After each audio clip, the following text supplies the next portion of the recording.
गरिमा जी, प्रधानमंत्री जी ने आज लगभग 43 मिनट बोले और उसमें से 40 मिनट सिर्फ गाली गलौज, अपशब्द, ये सब बोला।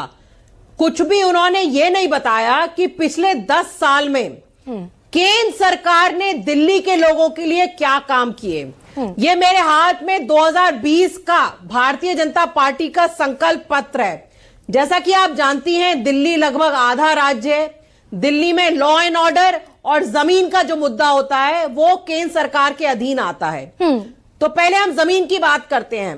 2020 के इनके संकल्प पत्र में इन्होंने लिखा है कि 2022 तक दिल्ली के सारे लोगों को, सारे झुग्गी वासियों को पक्का मकान मिलेगा।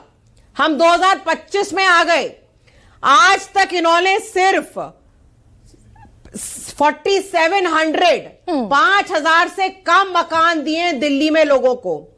और वो देखिए, दिल्ली में लगभग 15 लाख लोग रहते हैं झुग्गियों में।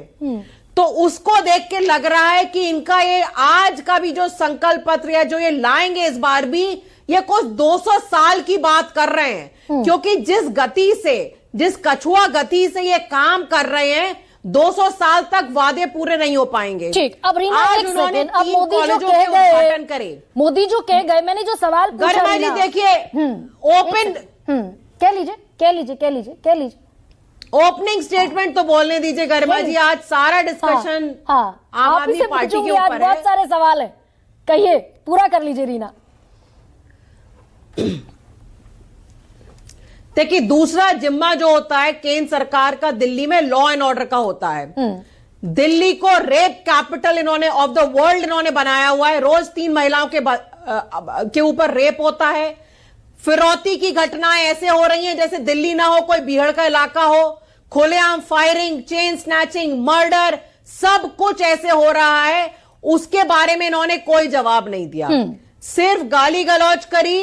और इन लोगों ने यह नहीं बताया कि आपदा करते रहिए, लेकिन दिल्ली के लोगों के लिए ये क्या लेके आएंगे, इनका क्या एजेंडा है, कौन दिल्ली का मुख्यमंत्री होगा। मोदी जी तो दिल्ली के मुख्यमंत्री बनने नहीं जा रहे। बिल्कुल, एब्सोल्युटली फेयर पॉइंट रीना, वो कुछ नहीं बताया। Absolutely fair point Reena. लेकिन अरविंद केजरीवाल जब निकले हैं एक सिर पर साफा बांधकर कि कट्टर ईमानदार लगूं तो वोट देना, और ऐसे में अगर एक टैगिंग करने की कोशिश हो तो ये दुखती नब्ज तो है ना भारतीय जनता पार्टी ने जो उठाया आज मुद्दा, शराब घोटाला,